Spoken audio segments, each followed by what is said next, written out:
الحمد لله رب العالمين والصلاة والسلام على سيد المرسلين أما بعد فأعوذ بالله من الشيطان الرجيم بسم الله الرحمن الرحيم الصلاة والسلام عليك يا رسول الله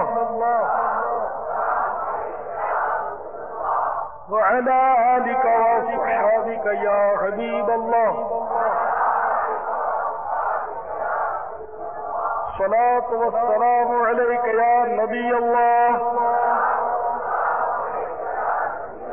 وعلى آلك وصحابك يا نور الله.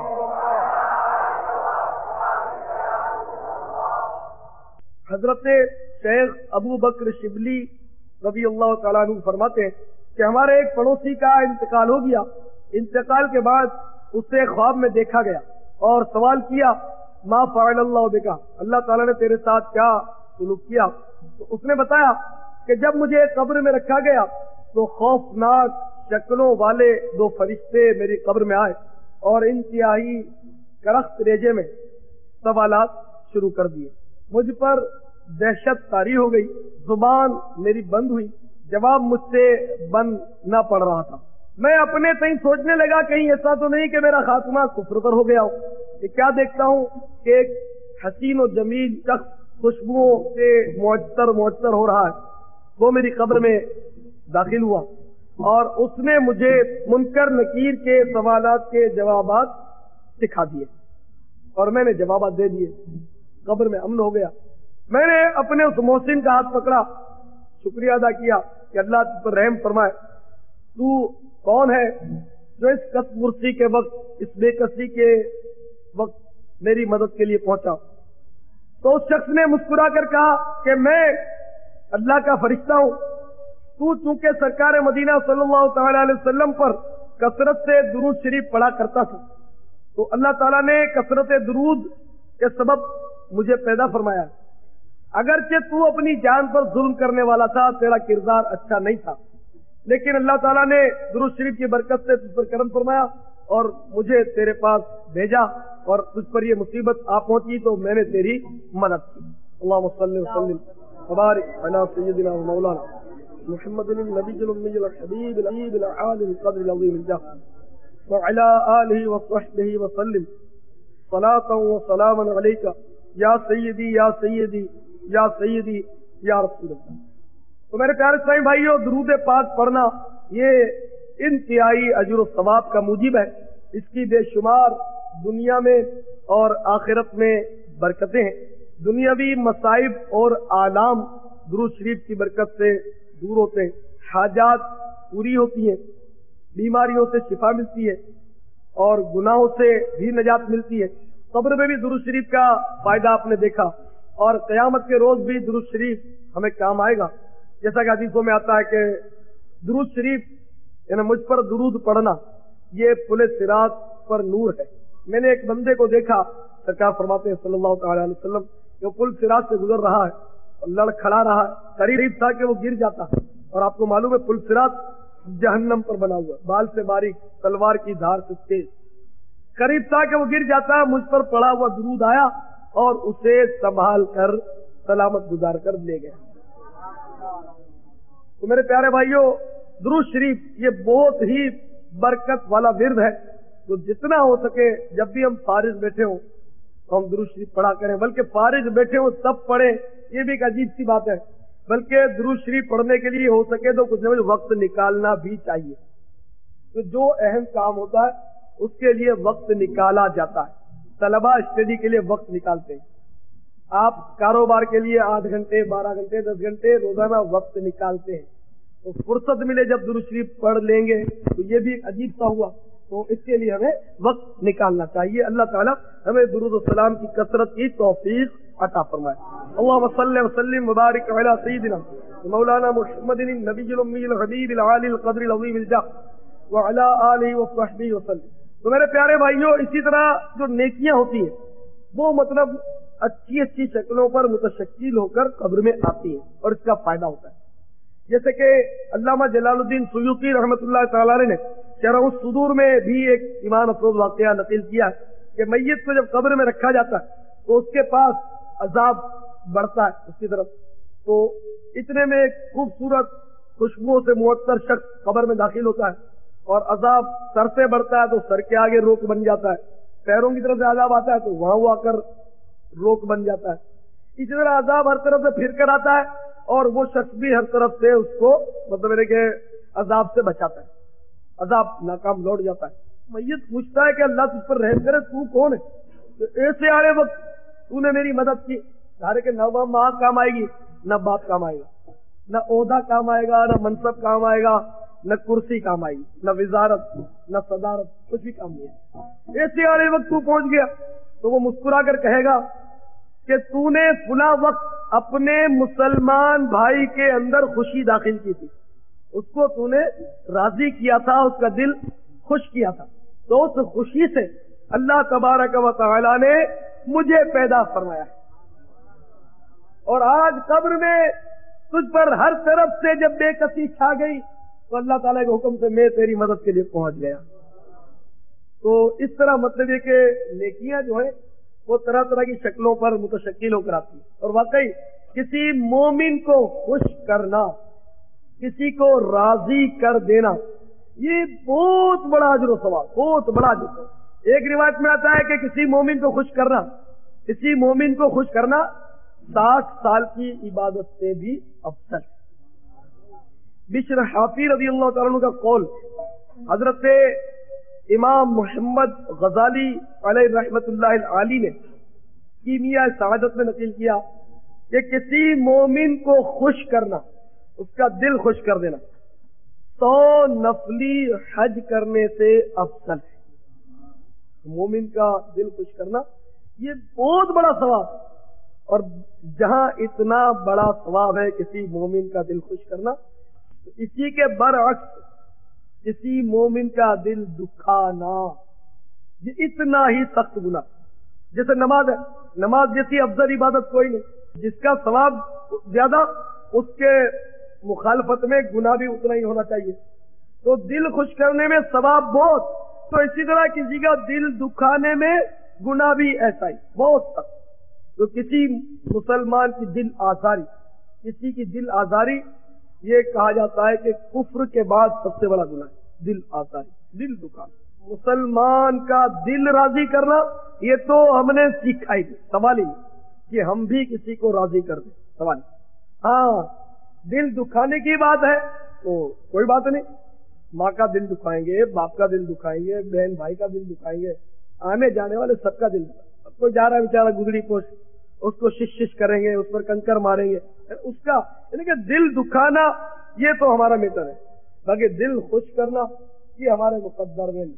اگر واقعی ہم اس بات کو ہی سمجھ لیں یعنی کہ بس ہمیں یہ طے کر لیں کہ ہمیں کسی کا دل نہیں دکھانا، ہم سے ہو سکا دل خوش کریں گے، نہیں ہو سکا دل دکھائیں گے نہیں، اگر یہ طے کر لینا تو پورا معاشرہ صحیح ہے، پورا معاشرہ۔ اب آج کل بد نصیبی ہماری دیکھیے، آئے دن یہ ہنگامے ہوتے ہیں، اب ہو کیا رہتا، مسلمان ہی تو لڑ رہے، گورے کو کالے پر فضیلت نہیں، عربی کو اجمی پر فضیلت نہیں، لیکن اب ہمارے یہاں تماشا بڑھاؤ، دل بھی کتنا ہم دکھا رہے ہیں، توبہ توبہ۔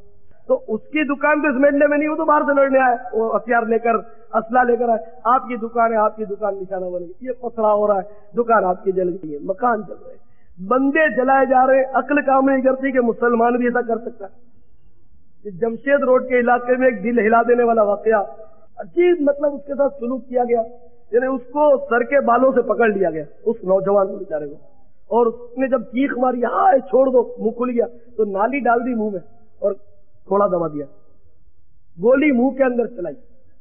سمجھ نہیں آتا مسلمان بھی ایسا کر سکتا ہے، پتہ نہیں کیا ہو رہا ہے، مسلمانوں کیا ہو گیا پتہ نہیں کیا ہوگا۔ تو اللہ کا بڑا کرم ہے کہ دعوت اسلامی نفرتیں مٹانے اور محبت کا پیغام دینے کے لیے آئی، الحمدللہ ہم سب کے سب بھائی بھائی ہیں، الحمدللہ ثم الحمدللہ۔ تو میرے پیارے صحیح بھائیوں میں عرض کر رہا تھا کہ واقعی اگر دل آزاری ہم چھوڑ دیں، ہم یہ گرہ سے باندھ لیں کہ آج کے بعد ہم کسی کا دل نہیں دکھائیں گے، وہ خواہ ماں باپ ہو، یا کوئی چلتا ہوا راہگیر ہو، کوئی بھی ہو، ہم کسی کا دل نہیں دکھائیں گے. آپ کا کیا خیال ہے سارے مسائل حل نہیں ہو گئے؟ سارے مسائل حل ہو گئے. اب دیکھیں نا، ہم کسی کا دل نہیں دکھائیں گے، کسی کو ناراض نہیں کریں گے، یہ ہم نے طے کر لیا. تو کیا ہم اتنے احمق ہیں کہ بندے کا تو دل نہیں دکھائیں اور اللہ کو ناراض کرتے رہے؟ یہ تو ہو ہی نہیں سکتا. جب یہ طے کر لیا کہ ہم کسی کو ناراض نہیں کریں گے، کسی کی دل آزاری نہیں کریں گے، تو نماز تو پہلے پڑھیں گے کہ صاحب نماز نہیں پڑھیں گے تو اللہ ناراض ہو جائے گا. اللہ کو ناراض نہیں کرتا. پھر سنتوں کی بات، تو سنتوں کو اگر ہم چھوڑتے ہیں تو سرکار ناراض ہو رہے ہیں. تو ایک بندے کی تو دل آزاری کا ہم خیال کریں، عام انسان کی، اور ہمارے آقا کو ہم رنج پہنچاتے رہیں. تو اگر یہ ہم گرہ میں باندھ لیں، کسی کی دل آزاری نہیں کریں گے تو سارا معاشرہ صحیح ہو جاتا ہے. سارا معاشرہ صحیح. چور، کوئی چور ہے اور یہ طے کر لیا کہ صاحب کسی کا دل نہیں دکھانا، تو چوری سے توبہ کرنی پڑے گی کہ چور تو دکھاتا ہی دل ہے کسی کا. چوری جب کرتا ہے اگلے کا دل دکھتا ہے. اسی طرح صاحب پولیس وہ بھی طے کر لے کہ میں کسی کا دل نہیں دکھاؤں گا، وہ پتا ہے کہ رشوت لینے سے اگلے کا دل تو دکھنا ہی دکھنا. تو اس طرح مطلب ہے کہ جو بھی محکمہ، جتنے بھی سرکاری محکمے ہیں، نجی محکمے، جہاں کہیں سے آپ وابستہ ہیں، آپ زمیندار ہیں، چلیے صاحب آپ نے طے کر لیا کہ میں کسی کا دل نہیں دکھاؤں گا، تو آپ کے ماتحت جو کسان کام کر رہے ہیں، جو مزدور کام کر رہے ہیں، تو یہ کہ دل نہیں دکھانا، تو کسانوں پر جو ظلم ہو رہا ہے وہ آپ نے بند کرنا پڑے گا. کیا کسان نے سوچا کہ میں بھی دل نہیں دکھاؤں گا، تو زمیندار کی جو چوری کسان کرتا ہے وہ بھی سب کو پتا ہوتا ہے. یعنی دونوں ہی طرف سے تالی دعا سے بچتی ہے. ہر جگہ مطلب ہے کہ بربادی اور آفت ہے. تو ہر ایک اگر سوچ لے تو معاشرہ صحیح ہو جائے. اچھا مثلا ماں اور بیٹا، بیٹے نے طے کر لیا کہ میں ماں کا دل نہیں دکھاؤں گا، اور ماں نے یہ طے کر لیا کہ میں بیٹے کا دل نہیں دکھاؤں گی. دونوں ہی طرف سے ہوگا نا، تو یہاں بھی صلح ہو جائے گی. مثلا ماں کہتی ہے کہ بیٹا تو رات کو بہت دیر سے آتا ہے، 1-1 بجے تک تو کیا کرتا ہے، تو جلدی آ جائے گا. تو آپ سوچ لیں کہ ہاں یار ماں کا دل دکھتا ہے، تو اب میں ہوٹلوں میں نہیں بیٹھوں گا، اب میں گپے نہیں لڑاؤں گا، میں 10 بجے عشاء پڑھ کر قرآن شریف پڑھنا، تلاوت کرنا، سیکھنا سکھانا جو بھی 10-10:30 بجے چلا جاؤں گا، ماں خوش ہو جائے گی. ٹھیک ہے نا. اسی طرح کہ اس میں رعایت کرنی پڑے گی، کیونکہ معاملہ دونوں طرف سے ہی گڑبڑ ہے. اب مثال کے طور پر پچھلی سے پچھلی جمعرات والدین کے حقوق پر گلزار حبیب میں نے بیان کیا، اگر آپ کو مل جائے آپ ضرور سنیں. چلو بڑی معلومات ہوں گی آپ کو. تو ایک لڑکے نے مجھے بتایا، نوجوان ہے بیچارہ، نئی نئی شادی ہوئی، 4-5 مہینے کا، اس کا اتنا سا مدینے کا منا، اتنا سا 4-5 مہینے. اس نے مجھے بتایا کہ آپ کے بیان سے متاثر ہو کر میں اپنی امی کے پاس امی کو راضی کرنے گیا کہ ماں تو مجھے معاف کر دے. تو میری ماں نے کہا کہ ایک شرط پر معاف کروں گی. ایمان سے سچا واقعہ عرض کر رہا ہوں، کوئی لطیفہ نہیں سنا رہا. میری ماں نے کہا کہ ایک شرط پر تجھے معاف کروں گی. وہ کیا؟ ماں نے کہا دیکھ یہ تیرا منا 4 مہینے کا جو ہے نا، اچھا ماں کی عمر کم و بیش 65 سال ہے، بڑھیا ہے بیچاری، لیکن سوچ، میری بہنیں بھی کافی جمع اسلامی بہنیں وہ بھی سنیں اس ماں کی سوچ. اس ماں نے کہا بیٹا ایک شرط پر تجھے معاف کروں گی، اور وہ شرط یہ ہے کہ جب تیرا منا بڑا ہو جائے، جب تیرا منا بڑا ہو جائے اور وہ کہے کہ مجھے ٹی وی دیکھنے دو، تو منع کو منع مت کرنا، اس شرط پر تجھے معاف کرتی ہوں. کان کو کر لی. اور وہ بیچارہ کہہ رہا کہ بتاؤ میں ماں کو کیسے راضی کروں. لیکن اب واقعی میرے پاس یہ نسخہ، اب کوئی نسخہ ایسا نہیں، کیونکہ اللہ رسول ناراض ہو رہے ہو تو اللہ رسول کو ناراض کر کے ماں کو راضی نہیں کیا جا سکتا. ماں کہے بیٹا فجر کا ٹائم ہے، سردیاں ہیں، گھر میں نماز پڑھ لے، تو اب ماں کا حکم نہیں مانا جائے گا. ماں میں تو مسجد میں جاؤں گا، یہ محلے کی مسجد ہے، میں چلا جاؤں گا، نماز پڑھ کے آ جاؤں. ہاں نماز پڑھ کے بیٹے جلدی آ جا تو پھر جانا ہے، لیکن ماں کے بیٹے گھر میں پڑھ لے تو پھر یہاں حکم ماں کا نہیں مانا جائے گا. ٹھیک ہے نا. تو اس طرح مطلب ہے کہ دونوں ہی طرف. اب پہلے کی مائیں بھی کیا مائیں ہوتی، ایمان سے مطلب حیرت ہوتی ہے. اور آج کل کی مائیں اور پہلے کی مائیں، اللہ اکبر. سیاہی کی رحمت بھری چادر نے مدینے کو لپیٹ میں لیا ہوا ہے، اور اہل مدینہ نیند کی آغوش میں مزے لے رہے.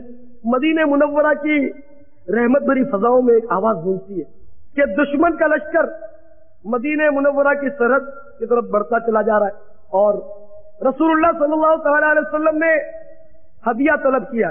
ہر ماں کو یہ حکم دیا ہے کہ اپنے نوجوان بیٹوں کو جنت کا دولہا بنا کر سرکار کے قدموں تک پہنچا دے. یہ آواز مدینے کی میٹھی میٹھی فضاؤں میں گونجتی ہوئی ایک بیوہ کی جھوپڑی سے ٹکراتی ہے. بیوہ سوئی ہے، ایک 4-5 یا 6 سال کا منا، مدینے کا ہی منا، وہ تو واقعی مدینے کا تھا.